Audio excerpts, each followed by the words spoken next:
Bom dia, meus alunos, tudo bem com vocês? Na aula passada estudamos como a Guerra do Peloponeso, né, aquele conflito entre Atenas e Esparta, levaram toda a região da Grécia a uma guerra interna que resultou na destruição de boa parte do exército e acabou com muitos dos recursos disponíveis na região. Afinal de contas, se eles estavam cometendo guerra interna, o campo que era usado para o plantio estava sendo palco de batalhas. E vários dos trabalhadores que poderiam estar cultivando o solo estavam servindo o exército. Bom, pouco antes deste período, durante o século V, né, durante ali o ápice da Liga de Delos, Atenas estava no auge do seu poderio econômico e militar, e muitas cidades, muitas regiões estavam sob domínio, tanto domínio direto, que é quando a cidade invadia algum local e tornava esse local sua colônia, ou domínio indireto, quando Atenas obrigava a nobreza de algum país a pagar impostos a ela. Então, tinha essas duas formas de domínio, direto e indireto. Bom, depois que acabou a guerra do Peloponeso e toda a região da Grécia estava arrasada, inclusive Atenas e Esparta, algumas dessas cidades que eram antes dominadas pela Grécia começaram a se libertar e começaram a readquirir a sua independência.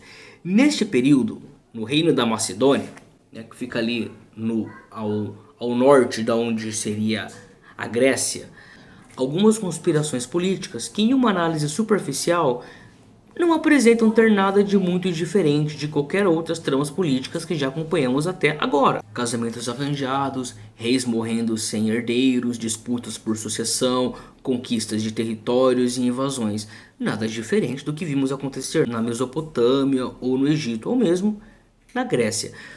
Mas tais eventos ocorridos na Macedônia causaram uma reviravolta na história que mudaria o curso da humanidade nas próximas décadas.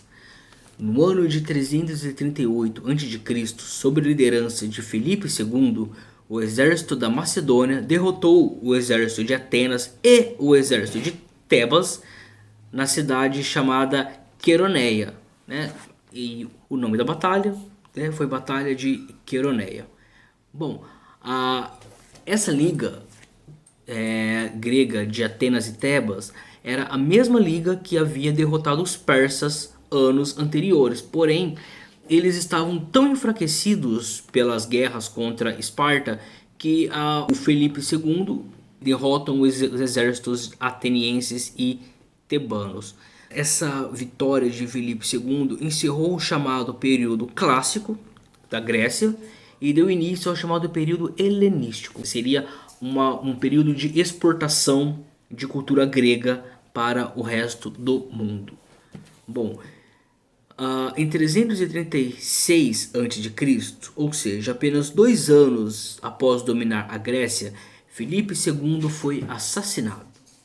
Tal crime é alvo de muita especulação, tendo diversas teorias quanto a qual foi o motivo do assassinato dele. Ninguém sabe muito bem, existem várias especulações, vários rumores, várias teorias, mas ninguém sabe o porquê. Só se sabe que ele foi apunhalado durante o casamento de uma de suas filhas, né, chamada Cleópatra, que não é essa Cleópatra do Egito, né, que é muito posterior ainda. Era a Cleópatra, filha de Filipe II.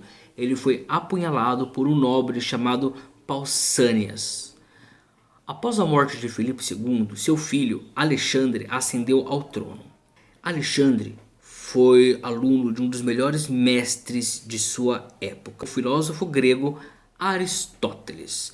Ele estudou retórica, política, ciências físicas e naturais, medicina, combate e estratégia. No momento de sua coroação, ele tinha apenas 20 anos de idade. Há uma lenda que, enquanto ele combatia à frente das tropas de seu pai, ele temia que o pai dele conquistasse todo mundo e não deixasse nada para ele. Então, o que ele o maior medo de Alexandre é que seu pai conquistasse o mundo e quando ele fosse a vez dele ser rei não tivesse nada para conquistar. Então, essa preocupação, né, lembrando, isso é uma lenda, mas isso é importante para a gente entender qual era as ambições de Alexandre, né? Porque essa preocupação que ele tinha já nos dava indício de que tipo de governante Alexandre seria.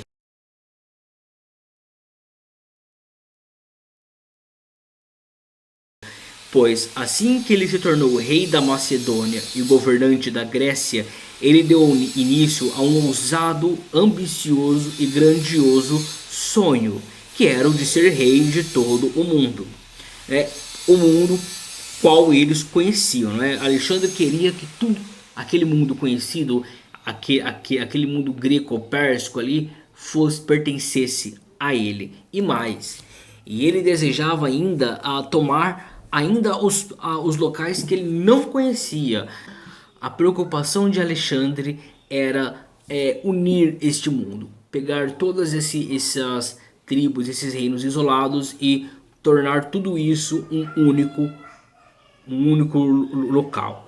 Ele então, assim que ele é coroado rei, ele junta suas tropas, treina soldados, arruma armamentos, armaduras e partem para o ocidente, para o oriente. A primeira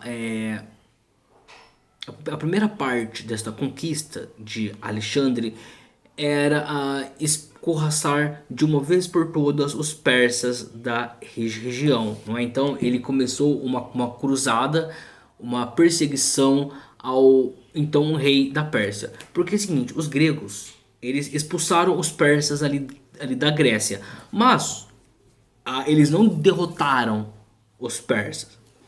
Entendem a diferença? Eles expulsaram o exército, eles defenderam o local, mas o exército persa ainda existia e tinha um rei da Pérsia. Então Alexandre resolveu acabar com isso de uma vez por todas. Ele então pegou suas tropas e passou a perseguir o rei da Pérsia, pois ele entendeu que o caminho mais fácil para ser também rei da Pérsia era derrotar o próprio rei em combate. Bom, nas próximas aulas nós vamos estudar mais esse período de Alexandre, chamado período alexandrínico ou período helênico.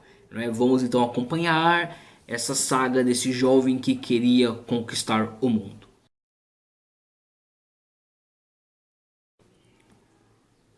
Quais consequências a Guerra do Peloponeso trouxe para a Grécia? Né? Então, aquelas guerras entre Grécia e Esparta, quais consequências elas trouxeram para a Grécia? Segundo, ao se tornar rei da Macedônia, Alexandre tinha a ambição de dominar o mundo. Você acha que isso seria possível? Bom, para as próximas aulas veremos a expansão do território de Alexandre. Para isso, eu peço que vocês desenhem o mapa da região no caderno, que é esse aí.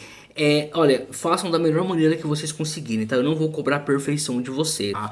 A ideia não é fazer um mapa perfeito, suas devidas proporções. É só para que vocês tenham esse registro no caderno, porque nas próximas aulas teremos uma atividade em cima deste desenho. Eu sei que vocês têm me entregado as atividades que vocês fazem durante as aulas, mas este desenho especificamente eu gostaria que estivesse no caderno de vocês por enquanto, ou mesmo que seja numa folha à parte, mas que fique com vocês, porque nós vamos usar isso em uma outra aula, o desenho que vocês vão fazer. Então, atividade 3 é desenhar o mapa da região, certo pessoal? Então, por hoje é só e até semana que vem, bons estudos!